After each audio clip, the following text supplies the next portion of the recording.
the Okay, Frank so I went Zappa off and I quilt was fit in? okay. So where does the Zappa quilt come in? So Yeah, so like, was that while so you were the Zappa teaching? quilt is the big. So it was 1983. USA Today 1983 ran an article on me. Wow. Oh, I'm gonna have to look that up. Yeah, if you so here's how the Zappa quilt happened. I'm living a life, and I have a girlfriend who had a boyfriend, ex-boyfriend, who was mixing Frank Zappa's music for him.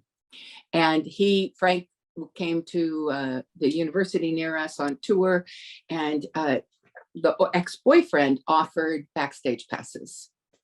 So we went and got there, and there's like clotheslines in amongst the instruments and all this women's underwear hanging off the clotheslines.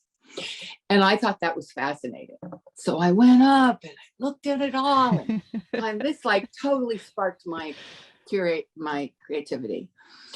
And then because we had backstage passes, we didn't have places to sit. So everywhere we sat, somebody who had those seats came along and moved us. So finally we said, to hell with this, and we sat upstairs. And now I'm looking down and I'm watching it like this big theater, and Franken is playing, and I quite frankly can't stand his music. Never liked it at all.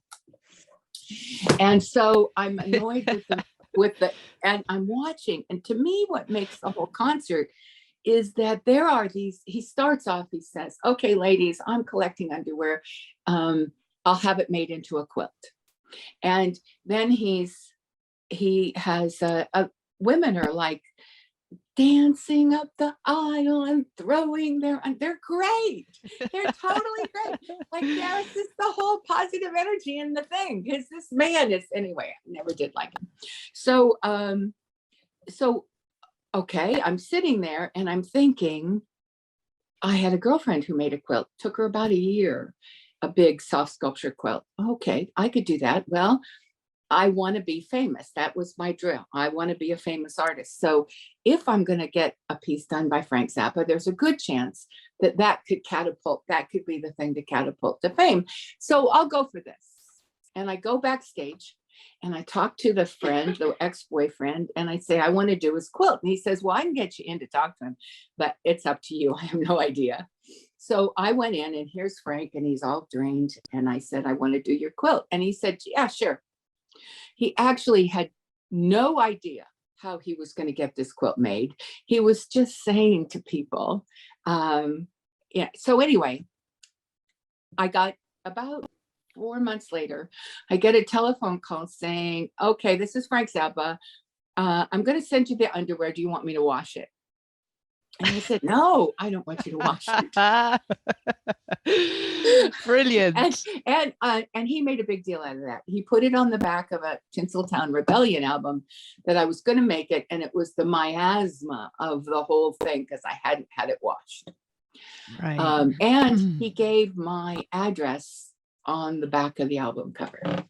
So that ended up being this book. Because I got fan letters from all over the world.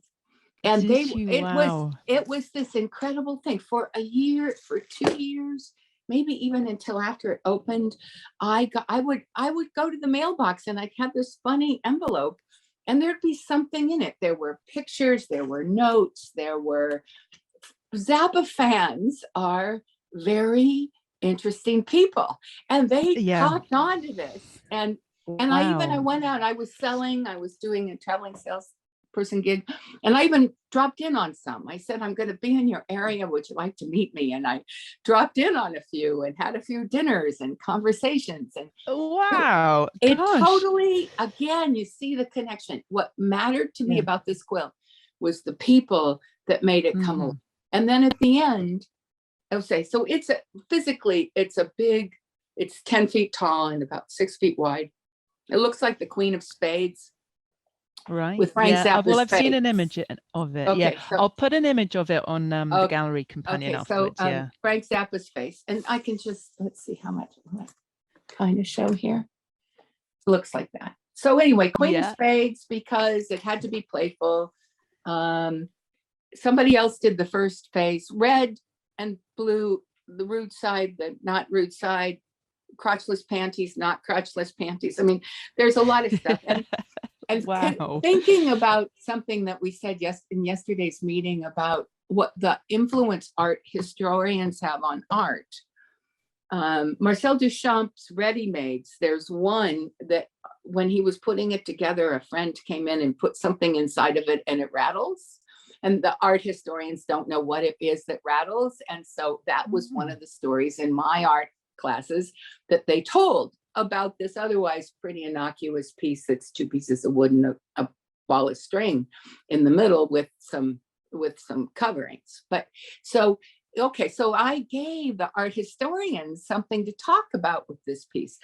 Every bit around the edge, in order to keep a pair of panties flat on the top, even though you're stuffing them, because normally they go like this, you have to put a piece of cardboard in them.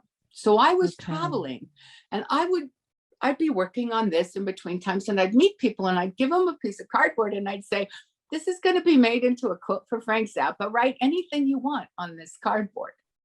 Wow. Okay. So the entire outside border are they're the fun pair of panties, the ones that are interesting in their own right.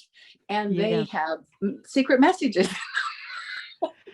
Gosh, wow. So in like 100 it was years a very time. big deal. It was me as a young artist wanting to be famous, having a chance at that, putting it all together. And then out of nowhere, Playboy Closed Circuit Television came to me and said, we've heard about this, we want to film the opening. And so with that, then I could go to an art gallery in Denver and I could say, I have this piece and I have Playboy Closed Circuit, what do you think? And they said, sure, we'll host the opening. And it was an artist's dream. There were people standing in line at the door, waiting for the door to open at an art opening. Oh my God. And USA Today wrote it up and all these things happened. Now, and it changed my life. But the way it changed my life was the unexpected thing, because first off, he condemned it. He had moved on. He'd always wanted to be serious artist and to play with symphony orchestras. And he was playing with the San Francisco Symphony Orchestra that year. So when people called to say, we understand that your quilt is, he would say no comment. Right. So he just didn't want to know. Squash the PR. Right. The other thing that happened was that after the opening, I'm walking in Denver and somebody comes up to me and says, oh, you're the lady who did the Zappa quilt. And it felt wrong. It felt like a total stranger just came up to me and they weren't looking at me. They were looking over my shoulder, but trying to have an engaged conversation. And it didn't, well, there was no real connection with me. And I got it that that's what fame is like. That everybody's connecting with other stuff, but not the you of you. Right. Or it's harder for people to connect. I mean, we see all the movies in the world are written about that challenge that celebrities have. Anyway, my dream, I was like, boing, sometimes your intuition just goes, well, then I don't think I want to be famous. Yeah. Well, it's interesting, isn't it? I think that piece could be could be analyzed in terms of its place in time, its kind of relationship to the idea of fandom, the role that you played in that, which wasn't really artist. It was more like, facilitator of something for Frank Zappa. But then there is this piece, which is an artistic piece, which can be, talked about in its own right. And so I think that's the kind of thing I would do. But at the time, what you're saying is like, actually what people wanted was just to sort of go, oh, you're the person. And then they can go and tell someone that they've met the person that, did the Frank Zappa quilt. And well, it's still a great story. And I'm still in love with the fact that it's part. I mean, if you're just meeting me and I really want to like throw the conversation into a tizzy, somehow it'll come out that I did a quilt for Frank Zappa, right? I mean, it's like still made out of underwear, story. Dirty underwear, and I'm quite proud of it as a piece, although the I had somebody at the opening tell me, and she was a quilter, and she said, no, the sewing wasn't all that good. Oh, come on. But it's owned by the Hard Rock Cafe chain. Right. They paid $6,000 for it, which was very nice. Again, thinking about a 20-year-old artist, the whole Yeah. thing was You sold it when you were 20? experience. Huh? Did you sell it back then, or did you sell it more No, recently? I sold it about 5 to 10 years after it was made. I just wonder, like, how much it would be worth now, you know. Well, this kind of stuff is odd. If it had traveled an art path, it would probably be a different thing but it's owned by the Hard Rock Cafe chain, so it's one of their millions things they put up on the wall. Memorabilia. Yeah. Right. Yeah.